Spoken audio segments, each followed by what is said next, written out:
کیا آپ نے کبھی یہ سوچا کہ اللہ تبارک و تعالیٰ تو ہمارے ہر چیز کو جانتا ہے، ہمارے اعمال کی اسے خبر ہے، ہمارے دلوں میں گزرنے والے حالات کی اسے خبر ہے، پھر قیامت کے میدان میں کھڑا کرنا، اور پھر اس کے بعد سارے نبیوں کے پاس یہ پوری قوم گھومے گی. سنا ہے کہ نہیں آپ نے حدیث؟ آدم علیہ السلام سے لے کر عیسیٰ علیہ السلام تک ہر نبی کے پاس سفارش کرتے ہوئے جائیں گے. آپ کو سب یہ بار بار سن چکے ہو آپ، لیکن قیامت کے دن ہم ڈائریکٹ نبی کے پاس کیوں نہیں چلے جاتے؟ معلوم ہے ہم کو دنیا میں سن کے آئے ہیں کہ فیصلہ وہی ہونے والا ہے، شفاعت وہی کریں گے، پھر بھی آپ قیامت کے دن کیوں گھومیں گے؟ اس لیے کہ یہ یادداشت یہاں پر ختم کر دی جائے گی. قیامت کے دن جب اٹھو گے تو کورے اٹھائے جائیں گے، یہاں کی چیزیں نہیں. ہاں بہت تقریریں سنے تھے، بچپن سے سنے تھے. اسی لیے تو میں یہ بھی کہا کرتا ہوں قبر کے جو 3 سوالات ہیں کتنے آسان ہیں. تمہارا رب کون ہے، تمہارا دین کیا ہے، حضور کے بارے میں کیا کہتے تھے، اتنے آسان سوال ہیں. ہر کوئی یہاں پر دے دے گا، جس کو بھی پوچھیں بتا دے گا. میرا رب اللہ ہے، میرا دین اسلام، اور حضور صلی اللہ علیہ وسلم اللہ کے رسول. یہ بچے بھی بولیں گے. لیکن یہ فرمایا گا یہ 3 سوالات کے جواب دینے کے لیے کسی قبر والے کو 100 سال لگ جاتے ہیں. کبھی کسی پر فرشتے اتنا یعنی عذاب ڈھاتے رہتے ہیں کہ وہ بول نہیں سکتا. کیوں؟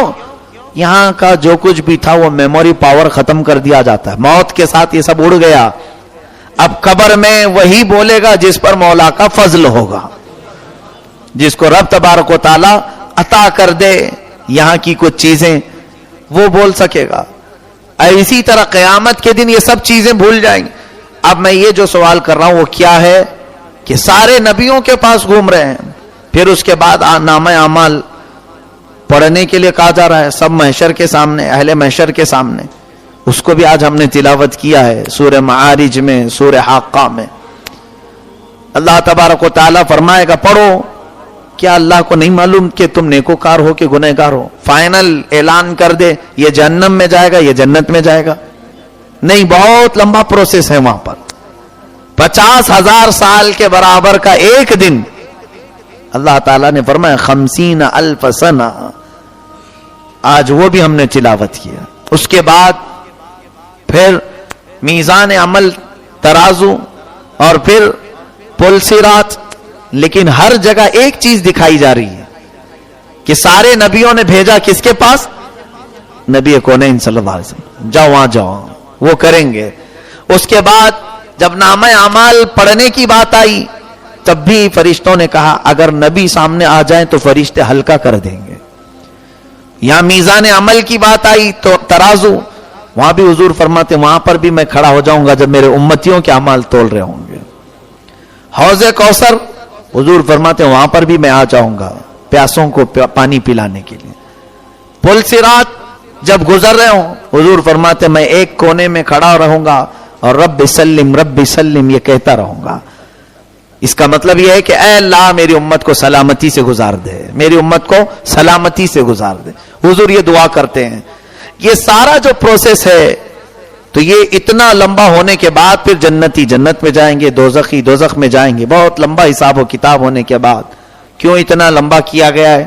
اس کو ایک شعر میں امام زمن فاضل بریلوی کے برادر محترم فرماتے ہیں فقط اتنا سبب ہے انعقاد بزم محشر کا، فقط اتنا سبب ہے انعقاد بزم محشر کا کہ ان کی شان محبوبی دکھائی جانے والی ہے. یہ سارا جو وہاں پر معاملہ ہوگا وہ یہی دکھانے کے لیے کہ تم دنیا میں منکر تھے نبی کی شان کی. آؤ دیکھو آج کہاں کہاں رسول کا مقام و مرتبہ ہے. ان کو چھوڑو تو پھر کچھ بھی نہیں. ہمارے امام اہل سنت فرماتے ہیں وہ جہنم میں گیا جو ان سے مستغنی ہوا، یعنی ان سے جو دور ہوا وہ جہنم میں گیا. ارے میاں ہے خلیل اللہ کو حاجت رسول اللہ کی. ہاں انبیاء کرام کو بھی جو ہے حاجت رسول اللہ کی. عرش حق ہے مسند رفعت رسول اللہ کی. دیکھنی ہے حشر میں عزت رسول اللہ کی. ہاں میرے عزیزو، یہاں پر قرآن پاک میں جس نے انکار کیا حضور کی شان میں توہین کی آیتیں اس پر آ گئیں. آپ قیامت تک یہ تلاوت ہوتی رہیں گی آیتیں. اور ایسے ظالم کی مذمت کی جاتی رہے گی. یہاں سے ایک مسئلہ اور بھی میں بتا دوں. بعض لوگ یہ کہتے ہیں کہ مولانا کیا ضرورت ہے ان کے بارے میں بہت سخت جملے بولنے کی. جو کر رہا ہے اس کو کرنے دو, اللہ تو اس کو چھوڑے گا نہیں, مارے گا, اس کو سزا دے گا. اللہ تعالیٰ اس کے لیے کافی ہے. کوئی بھی گستاخی کر رہا ہے حضور کی تو آپ اتنا سخت اس کے بارے میں کیوں بول رہے ہیں؟ ایسی باتیں زنانہ باتیں اس کو کہتے ہیں. جن کو قوت, جرات, حق بولنے کی کوئی استطاعت نہ ہو وہ یہ سب مشورے دیتے ہیں. ورنہ ہم جو گستاخان رسول کے خلاف بولتے ہیں یہ عین اللہ کی سنت مبارکہ ہے. رب ذوالجلال نے قرآن میں ارشاد فرما دیا جو نبی کی شان میں گستاخی کرتا ہے اس کا نطفہ صحیح نہیں, وہ جھوٹا ہے, وہ جھوٹی قسم کھاتا ہے, دھوکے باز ہے. اور پھر کتنی اس کی 10 برائیاں اللہ نے گنائی. کیا تم رب کو بھی یہ کہو گے؟ اس کے علاوہ دیکھیں میرے آقا صلی اللہ علیہ وسلم کے نام کی جب بھی بات آئی رب تبارک و تعالیٰ نے کیسے دفاع فرمائے, ڈیفنس کیا ہے. لوگ آج ہمیں کہتے ہیں کیا ضرورت ہے ان کے بارے میں بولنے کی. ویسے تو ہم اپنے اندر موجود خرابیوں کو اگر نہ بتائیں تو پھر یہ سڑن ویسی رہ جائے گی, یہ ایسی رہ جائے گی سڑن, اور بعد میں پھر اس کو ہی لوگ اچھا سمجھنے لگ جائیں گے. اور ہمارے درمیان ٹوپی اور داڑھی پہننے والوں میں جب جرت ہو گئی حضور کی عظمت اور شان پر بات کرنے کی تو آج کفار و مشرکین بھی سڑکوں پر نکل آئے میرے نبی کی توہین کرنے کے لیے. ورنہ کیا ان کو مجال, کیا ان کی جرت اللہ کے حبیب صلی اللہ علیہ وسلم کی طرف انگلی اٹھائیں. آج دیکھیں حالات کیسے بنتے چلے گئے. ہندوستان کی بھی روزانہ کوئی نہ کوئی ایک گستاخ کو ویڈیو پر لایا جاتا ہے اور اس سے بکوایا جاتا ہے. یہ تمام چیزیں ٹرائل, یہ ہمارے ایمان کو ناپ رہے ہیں یہ لوگ کہ یہ ابھی زندہ ہیں کہ مرے ہوئے ہیں, دیکھ رہے ہیں. بہرحال ہماری سونے کی جو کیفیت ہے وہ ویسی قائم ہے. ہم جو چادر اوڑے سوئے ہیں ہمارے اوپر کچھ بھی فرق نہیں پڑتا. میرے عزیزوں وہ بڑے لوگ کہاں ہیں؟ چلیں ٹھیک ہے آپ کی ہماری کوئی حیثیت نہیں, وہ بڑے کہاں ہیں جو اوپر کی کرسیوں تک پہنچے ہیں؟ کیا ان کے پاس ایسے پنجے نہیں کہ ان گستاخوں کو پکڑے؟ تمہیں گالی دینا ہو, برا بھلا کہنا ہو, ہم بیٹھے ہیں. ہمارے اوپر جتنی گالیاں بکنا ہے بکو, ہمارے خلاف بولو جو بولنا ہے. ہم انسان ہیں اور ہم سہنے کے لیے تیار ہیں. ہم اپنے متعلق دفاع نہیں کریں گے. ہم یہاں بات نبی کونین صلی اللہ علیہ وسلم کے متعلق کر رہے ہیں. جب کبھی کوئی حضور اکرم صلی اللہ علیہ وسلم کی شان میں بولے تو پھر مسلمان کی یہ ذمہ داری ہوتی ہے کہ وہ کھڑا ہو جائے اور دفاع کرے, کیونکہ میرے مولا کی سنت ہے. دیکھیں ایک مرتبہ قرآن کی جب آیتیں اترتی تھیں تو چند دنوں تک آیتیں نہیں آئیں, کافی دن گزر گئے تو وہی نہیں آئی تو کفار مکہ اور کچھ منافقین نے باتیں اڑانا شروع کر دیا. کیا کہہ کر کے کہ ودع رب محمد محمدا, ودع کا مطلب ہوتا ہے چھوڑ دیا. ودع رب محمد محمدا, محمد کے رب نے محمد کو چھوڑ دیا. اب ختم ہو گیا معاملہ, آ نہیں رہے کچھ بھی باتیں اڑانے لگے. یہاں ہوتا ہے چھوٹی سی بات کے پیچھے پڑے رہتے ہیں لوگ. حضور کو یہ بات تھوڑا سا لگی, کیا میرا رب مجھے چھوڑ دیا؟ لوگ یہ کہہ رہے ہیں ودع رب محمد محمدا, اللہ نے پوری سورہ اتار دی. والضحى واللیل اذا سجا ما ودعك ربك وما قلا. ہاں اے محبوب تمہارے چمکتے چہرے کی قسم, آپ کے رب نے نہ آپ کو چھوڑا ہے اور نہ کم کیا ہے. وَلَلْآخِرَةُ خَيْرٌ لَكَ مِنَ الْأُولَى, ہر آنے والی گھڑی آپ کی پہلے سے بہتر کی جائے گی. نہیں چھوڑا آپ کے رب نے. اور جب کسی نے یہ کہا کہ حضور صلی اللہ علیہ وسلم کے 3 بیٹے ہوئے اور تینوں بچپن میں انتقال کر گئے تو ایک ظالم کافر نے کہا کہ محمد ابتر ہو گئے ہیں. ابتر کا مطلب ہوتا ہے جس کی نسل کٹ گئی, نسل نہیں چلے گی. حضور کی شان میں ایسی باتیں کہنے لگ گئے کہ ابتر ہو گئے, بچے نہیں ہیں, لڑکیاں رہ گئی لڑکے نہیں. حضور پاک صلی اللہ علیہ وسلم کو یہ تانا جیسے ظالم کافروں نے دیا میرے مولا نے پھر حضور کا دفاع کیا, ڈیفنس میں آیت نازل, انا اعطیناک الکوثر فصلی لربک وانحر ان شانئک ھو الابتر. اے محبوب, ہم نے تو آپ کو کوثر عطا کیا ہے, آپ اٹھیں, نماز پڑھیں, قربانی کریں. اور رہی بات ابتر, جس نے کہا ہے آپ کو ابتر کٹی ہوئی نسل کا, ان شانئک ھو الابتر, بے شک آپ کا دشمن کٹی ہوئی نسل کا ہے, اس کی نسل کٹ گئی. بتاؤ آج ابو جہل کی نسل کہاں ہے؟ بتاؤ آج ابو لہب کی نسل کہاں ہے؟ ابو لہب نے یہ بات کہی تھی, ہے کوئی اس کے خاندان میں سے, اس کی اولاد میں سے پوری دنیا میں؟ لیکن ہر محلے میں جاؤ, ہر جگہ جاؤ, حضور کی آل تمہیں ضرور مل جائے گی. حضور پاک صلی اللہ علیہ وسلم کی اولاد سادات کرام ہر ملک میں موجود ہیں. میرے آقا کی نسل میں اللہ نے سب سے زیادہ برکت عطا فرمائی, اور محفوظ اگر کسی کا نسب دنیا میں آج تک ہے تو صرف میرے مصطفیٰ کا نسب محفوظ ہے, ان کی اولاد کا جو سلسلہ ہے, اس لیے کہ وہ اہتمام کرتے ہیں. باقی دوسرے لوگ اتنا اہتمام نہیں کرتے, اپنی نسل, اپنے شجر نسب کی حفاظت دوسرے خاندان والے اتنا نہیں کرتے جتنا آل رسول کرتے ہیں. یہ اللہ نے ان کی نسل کو اور نسب کو محفوظ فرمایا. بات مجھے یہ کرنی ہے, جس نے نبی کے بارے میں کچھ کہا اللہ نے آیت اتار دی کہ آپ کا دشمن خراب ہے, آپ نہیں, آپ غمگین نہ ہو. ایک بار ابو لہب نے کیا کہا حضور صلی اللہ علیہ وسلم کو, کہ سب کو حضور نے جمع کیا مکہ کی ایک پہاڑی پر, کہا آؤ ایک خدا کی طرف میں تمہیں بلاتا ہوں. تو ابو لہب غصے میں اٹھا اور کہنے لگا تبن لک یا محمد, یعنی تب کہتے ہیں برا ہو, خاک میں مل جاؤ تم, اے محمد تمہارے منہ اور تمہاری یہ معاذ اللہ رب العالمین. اس نے برے الفاظ یوں کہا کہ خاک میں مل جائیں. تب اللہ تبارک و تعالیٰ نے آیت نازل فرمائی تبت یدا ابی لہب و تب, یعنی آپ کے نہیں ابو لہب کے دونوں ہاتھ خاک میں مل جائیں اور وہ برباد ہو جائے, وہ ہلاک ہو جائے. دیکھیں تبت یدا سورہ ہی اس دشمن رسول کے خلاف اللہ نے نازل فرمائے اور پوری اس کی مذمت میں آئی.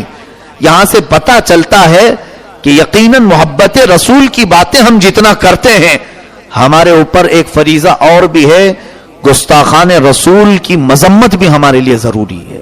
اس لیے کہ قرآن کا طریقہ ہے, یہ ہمارا نہیں. ہاں طریقہ کون سا ہو, گالی گلوچ نہیں. بعض لوگوں نے رد کرنے کو ایک الگ ڈھنگ اختیار کر لیا ہے, وہ سمجھتے ہیں ہم رد کرنے والے, سب سے بہترین رد کرنے والے. کچھ نہیں ہوتا, صرف بھونکنے کو رد نہیں کہتے ہیں. کسی کے خلاف ایسے ہی بھونکتے چلے جاؤ تو لوگوں کو کچھ سمجھ میں بھی نہ آئے اور پبلک پریشان ہو کر چھوڑ کر بھاگے کہ یہ اس کو اتنی گالیاں دے رہے ہیں مولانا اسٹیج پہ کھڑے ہو کر کے. اس کا مطلب مذمت نہیں. میرے مولا تعالیٰ نے کس انداز سے اور کن دلیلوں سے رد کیا ہے, اسی انداز سے وہی طریقہ اختیار کرنا چاہیے نبی کونین صلی اللہ علیہ وسلم کا دفاع کرنے کے لیے. جب بھی کبھی کوئی بھی معاملات ہو, مہذب طریقہ اختیار کیا جائے, مہذب طریقہ اختیار کیا جائے. ایک مرتبہ خود میرے ساتھ کا ایک تجربہ ہے, میں یہ اپنی بڑائی کے لیے نہیں کہہ رہا ہوں. ہماری محفل میں ایک صاحب ایسے آئے ہوئے تھے جن کے نظریات ہمارے نظریات سے ملتے نہیں تھے. وہ کئی دن سے بیٹھے اور ایک مرتبہ حضور پاک صلی اللہ علیہ وسلم کی عظمت اور رسالت پر بولتے ہوئے میں نے جو بھی اس کے خلاف نظریہ رکھتا ہے اس کا رد میں نے کیا کہ یہ غلط طریقہ ہے.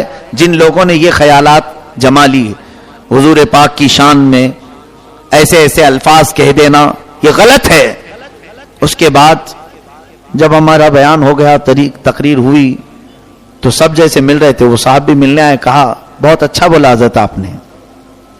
میں جانتا تھا, میں نے کہا میں تو آپ کے خلاف بولا ہوں, آپ کو تو معلوم ہے کہ آپ کا نظریہ ہمارے نظریے سے ملتا نہیں ہے اور آپ کے خلاف میں نے آج کہا ہے. تو ایک بات جو اس صاحب نے کہا تھا وہ مجھے اچھی لگی تھی, یہی چیز میں سب کو یہ کہتا ہوں. اس نے کہا صحیح ہے آپ نے رد کیا, لیکن جس انداز سے کیا وہ مجھے بھی پسند آیا. ایک چیز یہی ہے, اللہ تعالیٰ قرآن میں فرماتا ہے ادعو الی سبیل ربک بالحکمہ والموعظۃ الحسنہ وجادلہم باللتی ہی احسن. اپنے رب کی طرف بلاؤ تو حکمت کے ذریعے سے بلاؤ اور نرم نصیحت کے ذریعے سے بلاؤ اور مجادلے کے ذریعے سے یعنی پکے دلیلوں سے بلاؤ. ایسا نہیں کہ چلا چلا کر کے پورا مائک خراب کر دو اور پھر اسٹیج توڑ دو. اور لوگوں کو شعلہ بیان کا مطلب ہوتا ہے آگ نکالنے والا. مقررین کے یہ لقب ہوتے ہیں, آپ نے سنا ہوگا, ارے حضرت مقرر شعلہ بیان یعنی منہ سے آگ ہی پھینکتے ہیں. تو ظاہر سی بات ہے جتنے سامنے ہوں گے سب جل جائیں گے. تو شعلہ بیان جس کو کہتے ہیں یہ کیا ہے؟ در حقیقت شعلہ آگ کو کہتے ہیں نا, ہاں بیان میں شعلہ ہوتا ہے. ہم کو یہ نہیں, اللہ فرما رہا ہے موعظہ, نرم نصیحت سے. یہ تو چھوڑیں, فرعون کو جانتے ہیں, فرعون ہے اور اس کے بڑے بڑے وزیر حامان وغیرہ, اس کے پاس جب موسیٰ علیہ السلام کو رب بھیج رہا تھا اور حضرت ہارون علیہ السلام کو, یہ دونوں نبی ہیں, حضرت موسیٰ اور حضرت ہارون علیہ السلام کو جب فرعون کو سمجھانے کے لیے بھیج رہا تھا رب تعالیٰ کہ جاؤ اسے سمجھاؤ, تو الفاظ سنیے, قرآن میں ہے 16ویں پارے میں اللہ فرماتا اذهبا الى فرعون انه طغى, اے موسیٰ و ہارون جاؤ دونوں آپ فرعون کے پاس, وہ بہت سرکش ہو گیا ہے, لیکن اس سے بات کرنا تو کیسے؟ فقولا له قولا لینا, اس سے بات کرنا تو نرمی سے بات کرو. لعلہ یتذکر او یخشی, ہو سکتا ہے تمہاری نرمی سے وہ نصیحت حاصل کر لے اور اللہ کا خوف آ جائے. فرعون جیسے کو اللہ تعالیٰ نے سمجھانے کا جو طریقہ بتایا موسیٰ علیہ السلام کو, قولا لینا. یہاں پر گستاخان رسول کے ساتھ بھی ہم شدید ہیں, لیکن شدید کا مطلب گالی گلوچ نہیں ہوتا. شدید کا مطلب یہ ہے کہ ہم اپنے ایمان میں, اپنے عقیدے میں اور محبت رسول میں کوئی سمجھوتا نہیں کرتے. حضور صلی اللہ علیہ وسلم کی محبت پر ہم کسی بھی طرح کا سمجھوتا یا کسی بھی طرح کی مصالحت نہیں کرتے, اس میں ہم شدید ہیں. لیکن لہجہ یا زبان گالی گلوچ کی ہم استعمال نہیں کرتے, یہ ہمارے بزرگوں کا طریقہ نہیں ہے. بہرحال خلاصہ کلام یہ ہے کہ ہمارے اوپر دو چیزیں فرض ہیں, ایک محبت رسول, میرے آقا صلی اللہ علیہ وسلم کی عظمت کو اجاگر کرنا, اور دوسرے حضور کے دشمنوں کی مذمت کرنا. حضور کے دشمنوں کی مذمت کرنا یہ بھی قرآن کا اپنا طریقہ ہے. یہ سورہ قلم سے ہم نے سیکھا.